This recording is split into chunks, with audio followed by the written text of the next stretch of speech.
Hello everyone, welcome back to our Python series episode 2. Previous వీడియోలో మనం Python history అలానే Python ని ఎవరు క్రియేట్ చేశారు అండ్ పైథాన్ లో ఫస్ట్ ప్రోగ్రామ్ నేర్చుకున్నాం. సో ఈ వీడియోలో పైథాన్ లో one of the most important concept అయిన వేరియబుల్స్ ని నేర్చుకుందాం. వేరియబుల్స్ వేరియబుల్స్ ఇమాజిన్ మన క్లాస్ రూమ్ లో ఓ 20 లాకర్స్ ఉన్నాయి అనుకుందాం. 4 5 ఓకే. ఇమాజిన్ మన క్లాస్ రూమ్ లో ఒక 20 లాకర్స్ ఉన్నాయి. సపోజ్ మనం పైథాన్ బుక్ ని ఈ లాకర్ లో పెట్టామనుకుందాం. పైథాన్ బుక్ ఇప్పుడు ఎవరైనా వచ్చి పైథాన్ బుక్ కావాలి అని అడిగారు. సో అప్పుడు మనం ఎలా చెప్పొచ్చు అంటే ఫస్ట్ మనం కాలం చూసుకుందాం. ఏ కాలంలో ఉంది? Second column. దెన్ రో. ఏ రోలో ఉంది? Third row. సో ఎలా చెప్పొచ్చు? సెకండ్ కాలంలో థర్డ్ రోలో సెకండ్ లో ఉంది, లేదా థర్డ్ రోలో సెకండ్ కాలంలో థర్డ్ లో ఉంది. సో అప్పుడు అతను లాకర్ దగ్గరికి వెళ్ళి రోనో కాలంనో చూసుకొని బుక్ తీసుకుంటాడు. సో ఇది కొద్ది కష్టమైన ప్రాసెస్. ఎందుకంటే ఒక 50 లాకర్స్ ఉన్నది అనుకుందాం. మనం బుక్ కోసం వెళ్ళిన ప్రతిసారి కాలమ్స్ ని రోస్ ని కాలమ్స్ ని చూసుకుంటా ఉండి తీసుకోవాలి. సో అది కొద్ది కష్టమైన ప్రాసెస్. సో అదే మనం ఇప్పుడు ప్రతి లాకర్ కి ఒక నెంబర్ ఇద్దాం. L1, L2, L3, L5, L6, L7, L8. So ఇప్పుడు ఎవరైనా వచ్చి అడిగితే సింపుల్ గా మనం L8 అని చెప్తాం. సో ప్రోగ్రామింగ్ లో కూడా ఎగ్జాక్ట్లీ ఇదే కాన్సెప్ట్ యూజ్ చేస్తాం. ఇక్కడ లాకర్ నెంబర్ అనేది వేరియబుల్ నేమ్ అంటాం, అండ్ పైథాన్ బుక్ అనేది వాల్యూ అంటాం. సో లాకర్ నెంబర్ అనేది వేరియబుల్ అంటాం.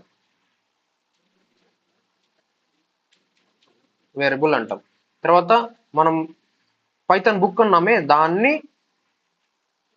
బుక్ ని ఏమంటాం? వాల్యూ అంటాం. సో వేరియబుల్ అంటే వాల్యూని స్టోర్ చేసి ఒక నేమ్డ్ లాకర్ లాగా వర్క్ చేస్తుంది. అంటే when ever we need the value we simply use the variable name, just like using the locker number to find the correct book. అంటే మనకి ఎప్పుడైనా వాల్యూ కావాలనుకుంటే, అంటే పైథాన్ బుక్ అన్నాం కదా, దాని వాల్యూ, ఆ వాల్యూ కావాలనుకుంటే మనం సింపుల్ గా వేరియబుల్ నేమ్ యూజ్ చేస్తాం, అంటే లాకర్ నెంబర్. సింపుల్ గా చెప్పాలి అంటే a variable is a named memory location used to store data. Variable is a named memory location used to store data అని అర్థం. ఇక్కడ నేమ్డ్ మెమరీ లొకేషన్ అని చెప్పా. సో దీన్ని చూద్దాం. First memory.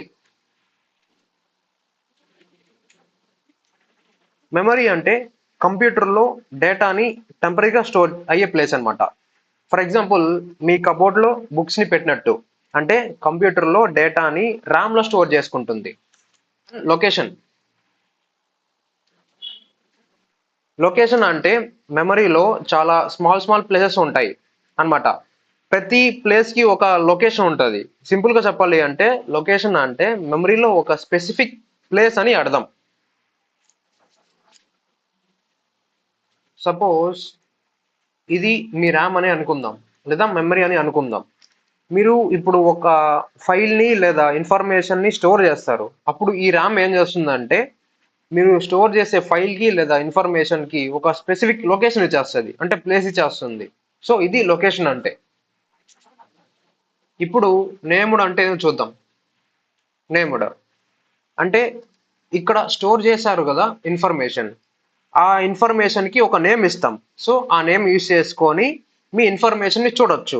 ఒకవేళ మీరు ఈ స్టోర్ చేసిన ఇన్ఫర్మేషన్ కి నేమ్ ఇవ్వలేదంటే ఈ మన ర్యామ్ ఏం చేస్తుందంటే ఆటోమేటిక్ గా ఆ ప్లేస్ కి ఒక అడ్రస్ ఇచ్చేస్తుంది.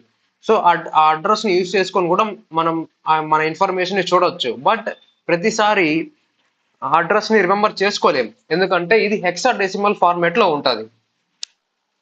అంటే లైక్ 0x1000 లేదా 0x1004. సో ఈ ఫార్మాట్ లో ఉంటుందన్నమాట. దీని కొద్ది మనం రిమెంబర్ చేసుకోవడం కొద్ది కష్టం. సో కాబట్టి ఆ ప్లేస్ కి ఒక నేమ్ ఇచ్చేస్తాం. సో ఇదన్నమాట నేమ్డ్ మెమరీ లొకేషన్ అంటే, అండ్ వేరియబుల్ యొక్క చరిత్ర. Syntax. Variable name equals to value అంతే. అంటే వాల్యూని వేరియబుల్ నేమ్లోకి స్టోర్ చేస్తున్నాం. ఇక్కడ ఈక్వల్స్ టు వాడినాం, దాన్ని అసైన్మెంట్ ఆపరేటర్ అనమాట. అంటే వాల్యూని వేరియబుల్ నేమ్లోకి అసైన్ చేస్తున్నాం. సో అండ్ ఇప్పుడు ఎగ్జాంపుల్ చూద్దాం. Example name equals to Rahul. Okay, అంటే రాహుల్ అనే వాల్యూని నేమ్ అనే వేరియబుల్లోకి స్టోర్ చేస్తున్నాం. ఇప్పుడు నాకు అతని నేమ్ ఏంటో తెలియదు. సో అప్పుడు మనం ఏం చేస్తాం, సింపుల్గా ప్రింట్ నేమ్ అంతే. ఇప్పుడు నాకు అవుట్పుట్ అనేది రాహుల్ అని వచ్చేస్తుంది అనమాట. సో ఇప్పుడు ఇంకో ఎగ్జాంపుల్ చూద్దాం. X equals to 100, Y equals to 100, Z equals to 100. ఇప్పుడు నాకు ఈ వాల్యూస్ నాకు రావాలి అంటే 100 అనేది.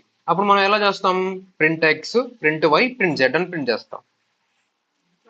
అలానే వేరియబుల్ నేమ్స్ కి కొన్ని రూల్స్ ఉన్నాయి. సో వాటిని చూద్దాం. నేమింగ్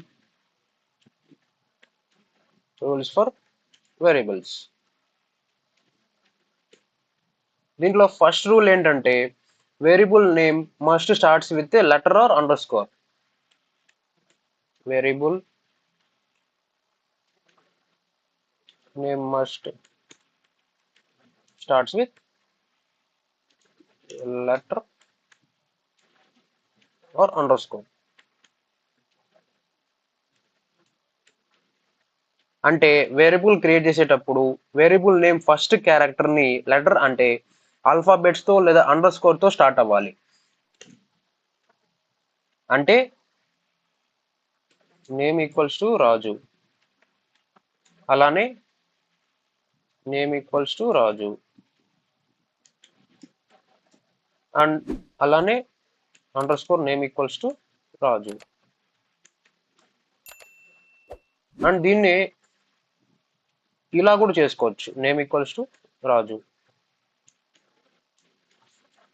సపోజ్ ఇప్పుడు మనం వేరియబుల్ నేమ్ ని ఇలా క్రియేట్ చేసాం, 3 నేమ్ ఈక్వల్స్ టు రాజు. ఇక్కడ మనం నెంబర్ తో స్టార్ట్ చేసాం. అప్పుడు పైథాన్ నెంబర్ ని చూసిన వెంటనే ఇది న్యూమరిక్ వాల్యూ అని అజ్యూమ్ చేసుకుంటుంది, వేరియబుల్ నేమ్ అని కాదు. ఇప్పుడు దీన్ని ప్రింట్ చేసామంటే సింటాక్స్ ఎర్రర్ వస్తుంది. సో వేరియబుల్ నేమ్ అనేది నెంబర్ తో స్టార్ట్ చేయకూడదు. అదే మనం నేమ్ అండర్ స్కోర్ 3 లేదా నేమ్ 3 అని అని ఇచ్చామంటే ఇప్పుడు పైథాన్ దీన్ని వేరియబుల్ నేమ్ అని అనుకుంటుంది. ఎందుకంటే మనం ఇక్కడ వేరియబుల్ నేమ్ అనేది లెటర్ తో స్టార్ట్ చేసాం. సో దీనే మనం రూల్ 2 అంటాం. రూల్ 2 ఏంటంటే కెనాట్ స్టార్ట్ విత్ నెంబర్. అంటే వేరియబుల్ నేమ్ అనేది నెంబర్ తో స్టార్ట్ అవ్వకూడదు. ఒకవేళ స్టార్ట్ అయిందంటే పైథాన్ దాన్ని వేరియబుల్ నేమ్ గా కన్సిడర్ చేయదు. ఇప్పుడు థర్డ్ రూల్ చూద్దాం. థర్డ్ రూల్ ఏంటంటే can contains only letters, digits and underscore. Can contain only letters, digits and under score.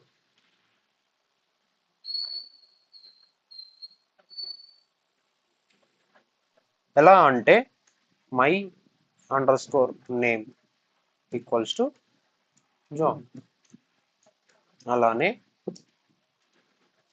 My underscore name 1 equals to John,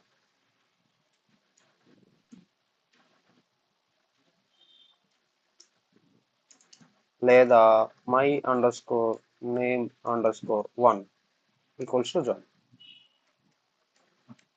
ఇలా మనం create చేయొచ్చు. ఇక్కడ నేను మైకి నేమ్ కి మధ్యలో అండర్ స్కోర్ ఇచ్చా. సపోజ్ అండర్ స్కోర్ కాకుండా ఐఫన్ పెట్టామంటే దీన్ని పైథాన్ యాక్సెప్ట్ చేయదు అనమాట. అండ్ అలానే అండర్ స్కోర్ కాకుండా అట్ ది డేట్ లేదా హ్యాష్ టిక్ లేదా డాలర్ సింబల్ లేదా పర్సంటేజ్ పెట్టామంటే వీటిని పైథాన్ యాక్సెప్ట్ చేయదు. ఓన్లీ అండర్ స్కోర్ మాత్రమే యాక్సెప్ట్ చేస్తుంది. ఇది థర్డ్ రూల్ అనమాట. ఇప్పుడు ఫోర్త్ రూల్ చూద్దాం. ఫోర్త్ రూల్ ఏంటంటే variables are case sensitive. Variables are case sensitive అంటే పైథాన్ లో క్యాపిటల్ లెటర్స్ లేదా స్మాల్ లెటర్స్ ని ఒకేలా ట్రీట్ చేయదు పైథాన్. అది డిఫరెంట్ గా ట్రీట్ చేస్తుంది. ఎలా అంటే సపోజ్ ఇప్పుడు ఏజ్ ఈక్వల్స్ టు 20 ఇచ్చా and capital age equal to 20. ఇక్కడ ఫస్ట్ వేరియబుల్ లో ఫస్ట్ లెటర్ మనం స్మాల్ ఇచ్చాం అండ్ సెకండ్ వేరియబుల్ నేమ్ లో ఫస్ట్ లెటర్ క్యాపిటల్ ఇచ్చాం. ఇప్పుడు పైథాన్ దీన్ని ఒకే వేరియబుల్ నేమ్ కాకుండా డిఫరెంట్ గా ట్రీట్ చేస్తుంది. ఎందుకంటే పైథాన్ అది కేస్ సెన్సిటివ్ అన్నమాట. ఇక్కడ ఏజ్ అనేది సేమే బట్ మనం ఇక్కడ క్యాపిటల్ ఇచ్చాం. సో దానివల్ల పైథాన్ దాన్ని డిఫరెంట్ గా ట్రీట్ చేస్తుంది. ఇప్పుడు ఫిఫ్త్ రూల్ చూద్దాం. ఫిఫ్త్ రూల్ ఏంటంటే cannot use Python keywords as a variable name. Cannot use Python keywords as a variable name. అంటే లైక్ పైథాన్ లో కొన్ని కీవర్డ్స్ ఉన్నాయన్నమాట. Like if, else, for, while, class ఇలా కొన్ని ఉన్నాయన్నమాట. దీన్ని మనం పైథాన్ రిజర్వ్డ్ కీవర్డ్స్ అంటాం. సో వీటిని మనం యూజ్ చేయకూడదు. ఒకవేళ దీన్ని యూజ్ చేసామంటే ఇన్వాలిడ్ సింటాక్స్ అనే ఎర్రర్ వస్తుంది. సో ఇదన్నమాట ఇవాల్టి video. Thank you for watching.